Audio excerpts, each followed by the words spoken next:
Hi ಎಲ್ರಿಗೂ. ನಾವಿವತ್ತು ಮ್ಯಾಂಗೋಲಿ ಒಂದು ಸ್ವೀಟ್ ಮಾಡೋಣ. ನಾನಿಲ್ಲೊಂದು ತುಂಬ ದೊಡ್ಡದೊಂದು ಮ್ಯಾಂಗೋ ತೊಗೊಂಡಿದ್ದೀನಿ. ಅದನ್ನು ತೊಳ್ಕೊಂಡು ಅದರಲ್ಲಿರೋ ಪಲ್ಪೆಲ್ಲ ತೊಗೊಂಡಿದ್ದೀನಿ. ನೀವು ಎಷ್ಟು ಮ್ಯಾಂಗೋ ಬೇಕೋ ಅಷ್ಟು ತೊಗೊಂಡ್ರೆ ಆಯಿತು. ನಾನಿಲ್ಲಿ ಮ್ಯಾಂಗೋಗೆ MTR ಬಾದಾಮ್ ಡ್ರಿಂಕ್ ಮಿಕ್ಸ್ನ ಹಾಕ್ತಾಯಿದ್ದೀನಿ. ನೀವು ಕೂಡ ಮನೇಲಿ ಮಾಡ್ಕೊಂಡಿರೋ ಡ್ರಿಂಕ್ಸ್ ಮಿಕ್ಸ್ ಕೂಡ ಹಾಕ್ಬೋದು, ಬಾದಾಮ್ ಮಿಕ್ಸು. ಇದಕ್ಕೆ ಯಾವುದೇ ಸ್ವೀಟ್ನೆಸ್ ಆ್ಯಡ್ ಮಾಡೋ ಅಗತ್ಯ ಇಲ್ಲ. ನೀವು ಇನ್ನೂ ಸ್ವೀಟ್ ಬೇಕು ಅಂದರೆ ಬೇಕಾದ್ರೆ ಎಕ್ಸ್ಟ್ರಾ ಸ್ವೀಟ್ ಹಾಕ್ಕೊಬೋದು.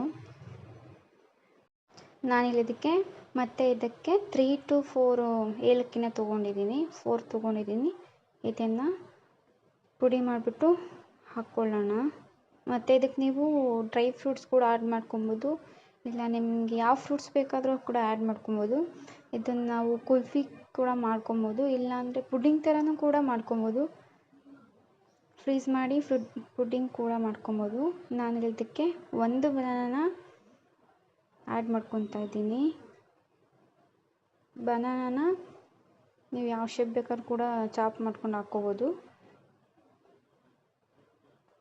ಹಾಗೆ ನೀವು ಇದನ್ನು ಬ್ಲೆಂಡ್ ಮಾಡಿ ಫ್ರೀಸ್ ಮಾಡಿದ್ರೆ ಐಸ್ ಕ್ರೀಮ್ ಥರ ಕೂಡ ಯೂಸ್ ಮಾಡ್ಕೊಬೋದು, ಪುಡ್ಡಿಂಗ್ ಥರನೂ ಮಾಡ್ಕೊಬೋದು. ನಾನು ಆಗಲೇ ಹೇಳಿದ್ನಲ್ಲ, ಕಲರ್ಫುಲ್ ಫ್ರೂಟ್ಸ್ ಹಾಕಿ ಮಕ್ಕಳಿಗೆ ಕೊಟ್ಟರೆ ತುಂಬ ಇಷ್ಟಪಟ್ಟು ತಿಂತಾರೆ.